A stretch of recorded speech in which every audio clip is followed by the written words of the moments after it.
নবী, ওই নবী যখন আরেকটু বড় হইলেন, বয়স মাত্র 6 বছর। কত? হ্যাঁ, 6 বছর নবীর বয়স। আল্লাহ রসুল খেলতেন না, নিজে খেলতেন না, সাথীরা যখন খেলা করতো না, আল্লাহ রসুল তাকায় তাকায় দেখতেন, পাহাড়ের সাথে ট্যাক লাগায় তাকায় তাকায় দেখতেন, কিন্তু আল্লাহ রসুল খেলতেন না। একদিন সন্ধ্যা হয়ে গেছে, মা আমেনা আয়েশা বলতেছে, বাবা মোহাম্মদ ইনতালিক মাই। আল্লাহ রসুলের হাতটা এইভাবে ধরছে, বলতেছে, বাবা মোহাম্মদ চলো আমার সাথে, সন্ধ্যা হয়ে গেছে।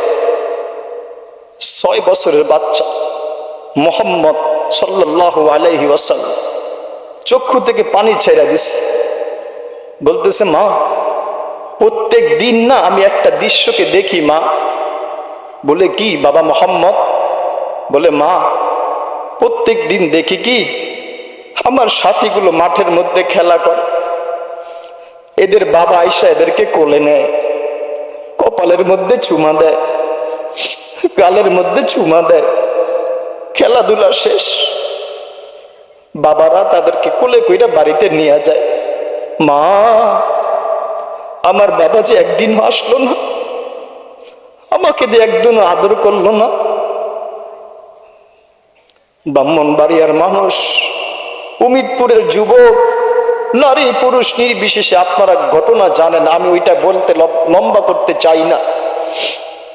আমি আপনি সবাই জানি, আল্লাহ রসুল যখন মায়ের গর্ভে ছিলেন তখনই বাবা আব্দুল্লাহ দুনিয়া থেকে বিদায় হয়ে গেছে। বলে, মা প্রত্যেক দিন সাথীরা খেলা করে, এদের কপালের মধ্যে চুমা দিয়া বাবারা কোলে কইরা নিয়ে যায়, গালের মধ্যে চুমা দেয়, বুকের সাথে জড়ায় নেয়। মা আমার আব্বা যে আসলো না। মা আমেনা আর সহ্য করতে পারেন নাই, বলে, বাবা মোহাম্মদ ঘরে চলো। আল্লাহ রসুল বলতেছে, 6 বছরের বাচ্চা শিশু বলতেছে, মা বাবার পরিচয় না দেওয়া পর্যন্ত আমি মোহাম্মদ এইখান থেকে যাব না। মা আমেনা বলতেছে, বাবা সন্ধ্যা হয়ে গেছে, চলো তোমার বাবার পরিচয় আজকে দিব। দাদার কাছে নিয়ে গেছে, আব্দুল মুত্তালিব দাদা।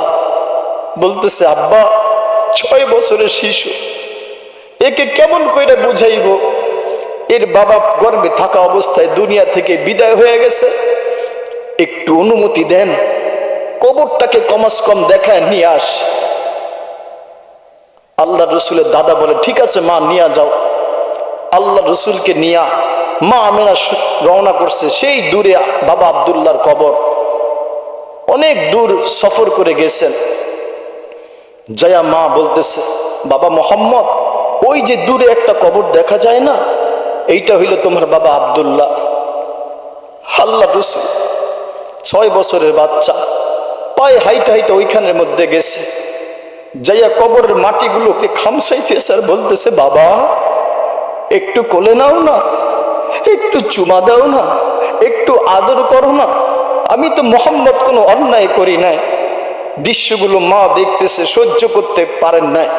ওইখান থেকে বুঝা শুনে আল্লাহ রসুল 6 বছরের বাচ্চাকে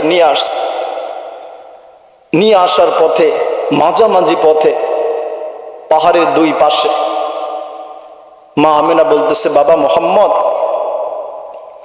কুল্লু হাইয়িন মাইয়িতুন, প্রত্যেক জীবিতকে মৃত্যুবরণ করতে হয়। অকুল্লু জাদিদিন বাল, এবং প্রত্যেক নতুন জিনিসকে পুরাতন হইতে হয়। বাবা মোহাম্মদ আমি চললাম 6 বছর বয়সে। বলে, বাবা প্রত্যেক নতুন জিনিসকে পুরাতন হইতে হয়, আর প্রত্যেক জীবিতকে মৃত্যুবরণ করতে হয়। এই কথা বলে আল্লাহ রসুল তার মা বলে, বাবা মোহাম্মদ আমি এখন বিদায় নিলাম, আমি চললাম। ওইখানের মধ্যে মাও ইন্তেকাল হয়ে যায়। 6 বছরের মোহাম্মদ যখন মাও বিদায় হয়ে যায়, মায়ের লাশকে সেই পাহাড়ের চূড়ার উপরে দাফন করা হয়। আল্লাহ রসুল ওই পাহাড়ের মধ্যে 6 বছরের শিশু পাহাড়ের মধ্যে উঠে বলতেছে, মায়ের কবরের মাটিগুলোকে খামসাইতেছে আর বলতেছে, মা যাবো তো কোথায় যাব মা, বাবা নাই, একটা ভাই নাই, বোন নাই, মা ছিলি তুই তাও চলে গেলি, যাবো তো কোথায় যাব মা? আল্লাহ রসুল মায়ের কবরটাকে ধইরা আঞ্জা দিয়ে ধইরা মাটিগুলোকে জড়ায় ধরা বলতেছে, মা যাব তো কার কাছে যাব? কে আমাকে সন্ধ্যাবেলা মোহাম্মদ বইলা ডাক দিবে? কে আমাকে হাতটাকে ধইরা বাড়িতে নিয়ে যাইবে? কে আমার মাথার মধ্যে হাত বুলায় দিবে? কে আমাকে শীতের দিনে আদর করবে? কে আমাকে গরমের দিনে বুকের সাথে জড়ায় নিবে? কে আমাকে মোহাম্মদ বইলা একটা ডাক দিবে? মা চিঠি মাত্র তুমিও চলে গেলে। মা মৃত্যু পর্যন্ত তোমার কবরটাকে জড়ায় রাইখা আমি থাকবো, আমি মোহাম্মদ এইখান থেকে যাব না। 6 বছরের শিশু আল্লাহ রসুলকে বুঝায় শোনায় উম্মে আয়মান নিয়ে গেছে। আল্লাহ রসুল সারাটা জিন্দিগি উম্মতের জন্য চোখের পানিকে জড়াইছেন। যাই হোক, একটা পর্বে আল্লাহ রসুল যখন প্রাপ্ত বয়স্ক হইলেন, আম্মাজান খাদিজা রাদিয়াল্লাহু তাআলা আনহার সাথে বিবাহ শাদী হইলেন। কিছুদিন পরে খাদিজাও ইন্তেকাল। এর কয়েকদিন পরে চাচা আবু তালেব সেও বিদায়, দাদাও বিদায়, কেউ আর রসুলের থাকলো না। এরপর আল্লাহ রসুল ভাবলেন, আমার দিন তো কেউ গ্রহণ করলো না, আমার দিন তো কেউ গ্রহণ করে না, উল্টা আমার বিরোধিতা করে। আল্লাহ রসুল মনের কষ্ট নিয়ে চলে গেছেন তায়েফে, মামার দেশ। ওইখানে যায় বলতেছে, মেরে দোস্ত আল্লাহর বান্দা নবীর উম্মত, 1 মাস না 15 দিন না, আল্লাহ রসুল 1.5 মাস, কোন রেওয়ায়তে লেখছে 3 মাস, এতদিন পর্যন্ত 150 দিন পর্যন্ত দাওয়াত দিচ্ছে আল্লাহ রসুল। কিন্তু হতভাগা দুর্ভাগা জাতি একজন মানুষ কালিমা গ্রহণ করেন নাই। এই যে রজব মাস গেল, শাবান মাস চলতেছে, মেরাজের আপনার আলোচনা কম শুনেন নাই। আমি আগেই বলছি, পুরান কথা বলতে আমার নিজের কাছেই ভালো লাগে না। সারা ওই সময়ের কাফের মুশরিকরা চাইছিল নবীকে কষ্ট দিতে দিতে দিতে, থুথু নিক্ষেপ করতে করতে করতে আল্লাহ রসুলের শরীর মুবারকটাকে ভিজায় ফেলছে। নাউজুবিল্লাহি মিন যালিক। আল্লাহ রসুল কাফের মুশরিকের নির্যাতন সহ্য করতে করতে 1 কিলোমিটার দৌড়াইছে। উমিদপুরের যুবক, একটু ভাবো না, তুমি ভালো শরীর, সুস্থ শরীর নিয়ে 1 কিলোমিটার দৌড়াও না, দেখো তোমার শরীরের অবস্থা কি হয়। আল্লাহ রসুল দৌড়াইতেছে, পিছন থেকে পাথরে নিক্ষেপ করতেছে। আল্লাহ রসুল বলেন 2 কিলোমিটার দৌড়াইছে, এরপরে 3 কিলোমিটার, আমি রসুল বেহুশ হয়ে গেছি। আল্লাহ রসুল বেহুশ থেকে যখন আবার হুশে আসছে, কাফের মুশরিক বলতেছে, মোহাম্মদ এইবার ওঠো, তোমাকে আর কিচ্ছু বলা হবে না। আল্লাহ রসুল আবার ওইটা দৌড়াইতে শুরু করছেন, আবার পাথর নিক্ষেপ করতে শুরু করছেন। আল্লাহ রসুলের শরীর মুবারক থেকে রক্ত ঝরতে ঝরতে ঝরতে জুতা মুবারক পর্যন্ত আটকায় গেছে। ও উমিদপুরের যুবক, নারী পুরুষ নির্বিশেষে, যেই নবী আপনার আমার জন্য সারাটা জিন্দিগি চোখের পানি ঝরাইলেন, ওই নবী বলতেছে, আল্লাহ আমার রক্তের ফোঁটা যেন জমিনে না পড়ে।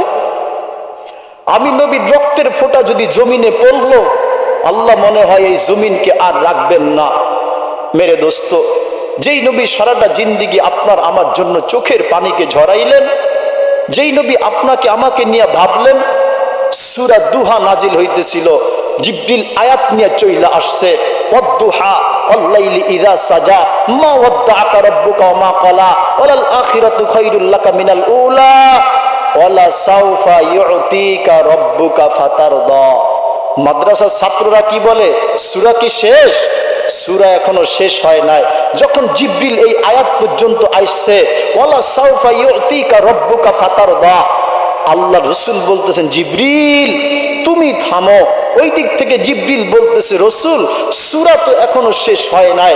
আল্লাহ রসুল বলতেছেন, জিবরিল তুমি জানো না আল্লাহ আমাকে কি বলছেন, আমার সূরা শেষ হওয়ার প্রয়োজন নাই। জিবরিল তুমি একটু আবার বলো কি বলছো। জিবরিল শুনাইতেছে, ওয়ালা সাওফা ইউতিকা রাব্বুকা ফাতারদা।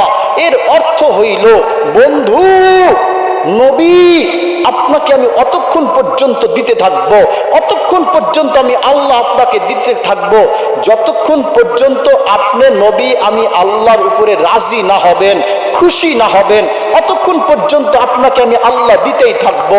সাথে সাথে আল্লাহ রসুল যুবকের জন্য, বৃদ্ধের জন্য, নারীর জন্য, পুরুষের জন্য, তার উম্মতের জন্য সাথে সাথে আল্লাহ রসুল হাত দুইটাকে তুইলা দিয়া বলতেছে, রব্বি, ও রব, লাম তারদা, তুমি আমাকে সন্তুষ্ট করতে চাও, কিন্তু আমি এতক্ষণ পর্যন্ত সন্তুষ্ট হব না, হাত্তা ইয়াকুন ওয়াহিদ মিন উম্মতি জাহান্নাম, আমার একটা উম্মত যদি জাহান্নামে থাকে, আল্লাহ, একটা উম্মতি যদি জাহান্নামে থাকে, তোমার উপরে আমি খুশি হব না। বলেন, যেই নবী কোনো একটা ক্ষেত্র আপনার আমার জন্য রাখলে, ছাড়লেন না, ওই নবীর হুকুম মানবো না তো কার হুকুম মানবো? ওই নবীর সুন্নত তরিকায় জীবন চালাবো না কাকে অনুসরণ করে? যুবক, কার মতন তুমি চুলটাকে কাটলা? যেই নবী সারা জিন্দেগি তোমার আমার জন্য ভাবলেন, একটা সেকেন্ড উম্মতের জন্য ভুললেন না, ওই উম্মত হয়ে নবীর সুন্নত যদি না মানলাম, বলো হাসরের ময়দানে এই মুখটা নবীর সামনে কেমনে দেখাইব? মেরে দোস্ত, আল্লাহর বান্দা নবীর উম্মত, আল্লাহ রসুল যখন দুনিয়া থেকে বিদায় হইতেছেন, আল্লাহ রসুল যখন দুনিয়া থেকে বিদায়, তখনও চোখের মধ্যে পানি। জিবরিল চইলা আসছে, উনি বলতেছেন, আজরাইল আলাইহিস সালাম আয়েশা বলতেছেন, রসুল, আপনাকে একটা অফার দেওয়া হয়েছে, এই অফার আল্লাহ দুনিয়ার কাউকে দেয় নাই। কি সেই অফার? আপনি যদি চান কিয়ামত পর্যন্ত থাকতে পারেন, আর যদি চান আল্লাহর সান্নিধ্যে প্রেম ভালোবাসায় চইলা যাইতে পারেন। আল্লাহ রসুল চোখে পানি নিয়ে বলতেছিলেন, আজরাইল, আমার ভাই জিবরিল কোথায়? বলে, ফিসসামা ইউলা, ওনাকে প্রথম আসমানে দেখা আসছি, ডাকো তাকে। জিবরিল সাথে সাথে আইসা হাজির।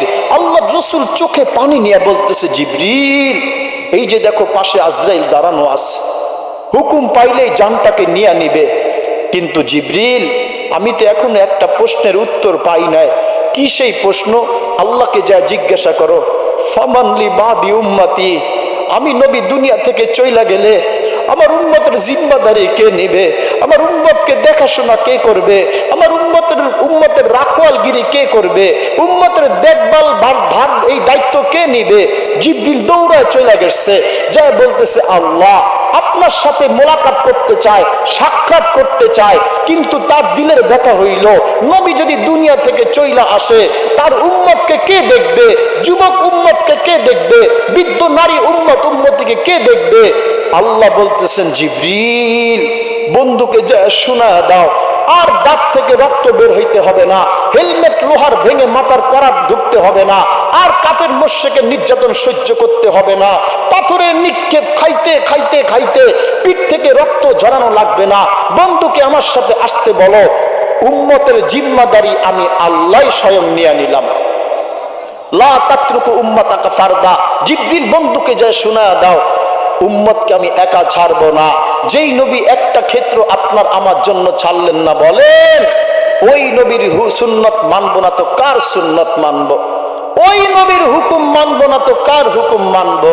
এই হুকুম মানতে গেলে সর্বপ্রথম আমার প্রয়োজন হইল আল্লাহ এবং আল্লাহ রাসূলের অনুসরণ করা। আর এই অনুসরণটা যদি হয় হক্কানি ওলামায়ে কেরামের দিক নির্দেশনা মতে, এই গভীর রাতে আল্লাহর কসম করে বললাম, আল্লাহর কসম করে বললাম, এই গভীর রাতে এই দিক নির্দেশনা যদি হয় ওলামায়ে কেরামের মতে, চাই আপনার আমল কম হোক, এইটা কিচ্ছু আসে যায় না। 5 ওয়াক্ত নামাজ, আল্লাহর হুকুম মানা, নবীর তরিকায় চলা, ছোট্ট একটা জিন্দেগি যাপন করা, এই 3টা জিনিস যদি পাওয়া গেল, আল্লাহ বলবেন, শোনো, শীতের রাত্রে তোমাকে আমি আল্লাহ কতগুলো পুরস্কার দিব, শোনো, যেহেতু তুমি আমি আল্লাহর জন্য ইবাদত করছিলে, শোনো আমি তোমাকে কতগুলো পুরস্কার দিব। আল্লাহ বলবেন, বন্ধুর উম্মত হয়ে আসছো, আমার বান্দা বান্দি হয়ে আসছো, এইবার জান্নাতে ঢোকো। আমি আল্লাহ নিজ হাতে কুদরতি মালা পরাইয়া এরপরে তোমাকে জান্নাতের মধ্যে চিরজীবনের জন্য প্রবেশ করাইয়া দিব। উমিদপুরের যুবক, আজকে তুমি নেট আর সেট ইন্টারনেট এইটা নাচ গান নিয়ে ব্যস্ত, তাই না? বেয়াদবি ক্ষমা করবেন, রাত্রে অনুমতি দেয় না, এই জন্য লম্বা করতে পারলাম না। জান্নাতে আল্লাহ কি ডান্স রাখছেন, ডিস্কো ডিস্কো। যদি যুবক তুমি জানো, আমি এইখানে আধা ঘন্টা যদি কথা বলি, প্রত্যেকের ফরজ গোসল করা ওয়াজিব হয়ে যাবে। আল্লাহ জান্নাতে কি রাখছেন, এই সেই পচা গান্ধার দিকে তাকায় আল্লাহর নাফরমানি, যুবতীর দিকে তাকায় হুন্ডা নিয়ে ঘোরা নামাজ কাজা।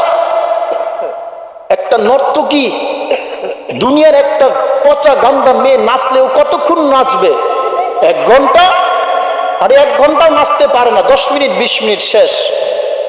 আর জান্নাতে আল্লাহ যুবক বৃদ্ধ আপনার আমার জন্য আল্লাহ জান্নাতে এমন রাখছেন, দুনিয়ার মধ্যে 1 পাল্লা কাপড় পরে, জান্নাতের রমণী 70 পাল্লা কাপড় পরবে। কত পাল্লা? 70 পাল্লা।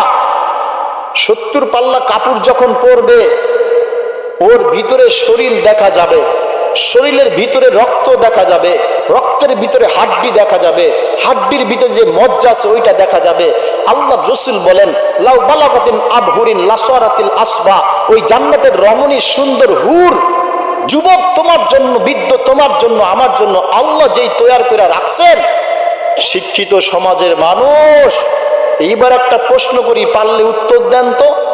দুনিয়ার মধ্যে সবচাইতে বড় সাগরের নাম তো আটলান্টিক মহাসাগর, তাই না? ওই আটলান্টিক মহাসাগরের মধ্যে কত লক্ষ কোটি টন চিনি আর স্যাকারিন দিলে সবগুলো পানি মিঠা হইবে বলেন তো? কতগুলো স্যাকারিন আর চিনির প্রয়োজন বলেন তো? যুবক,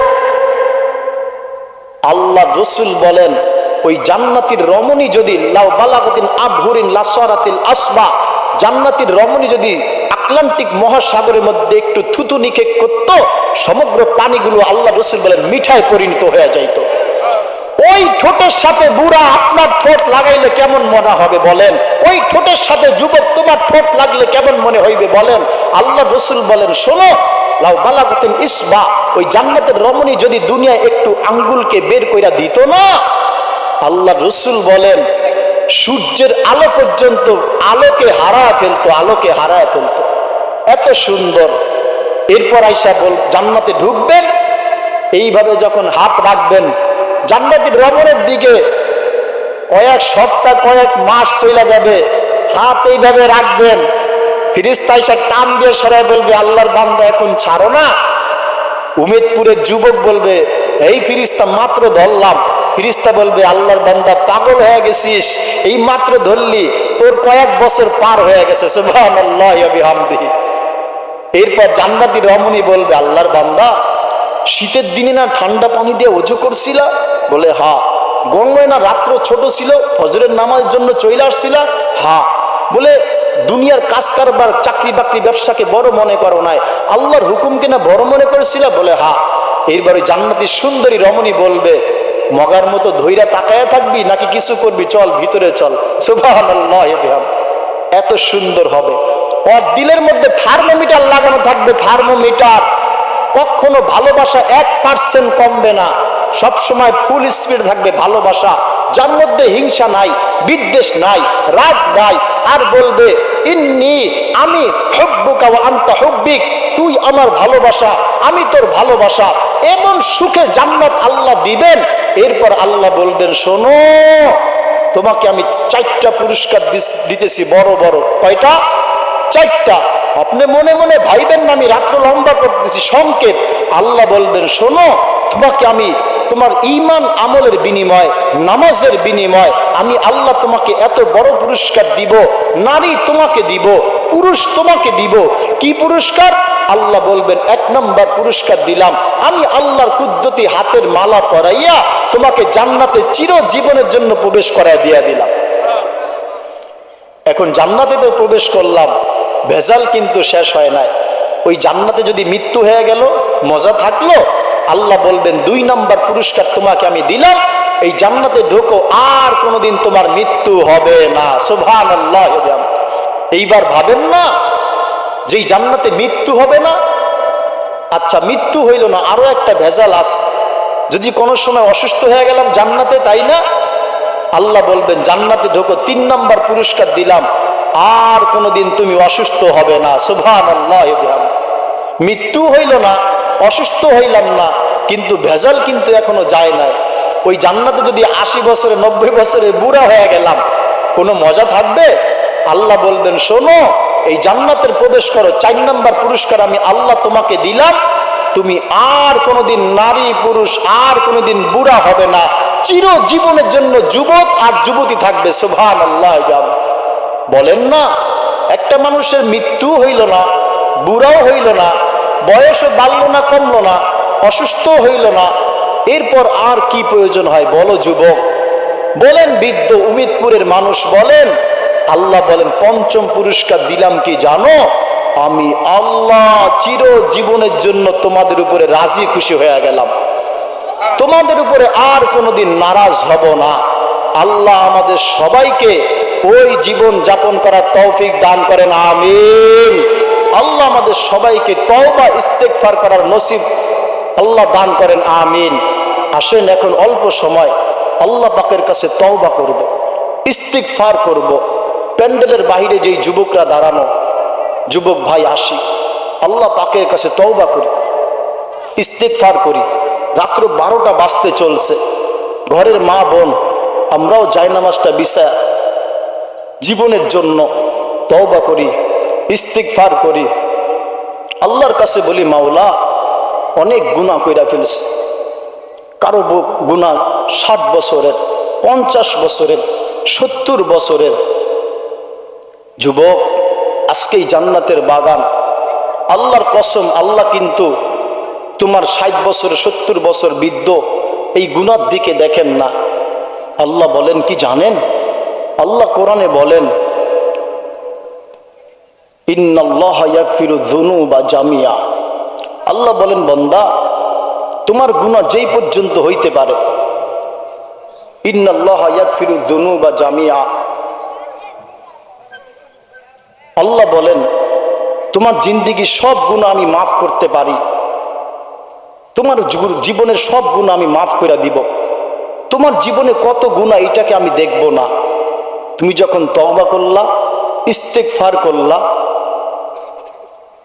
নারী তুমি জানো না, পুরুষ তুমি জানো না আমি আল্লাহ কেমন।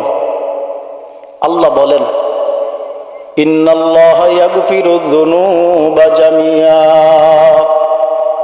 বান্দা গুনাহ করতে করতে করতে করতে তোমার দিলটাকে কালো বানায় ফেলছো।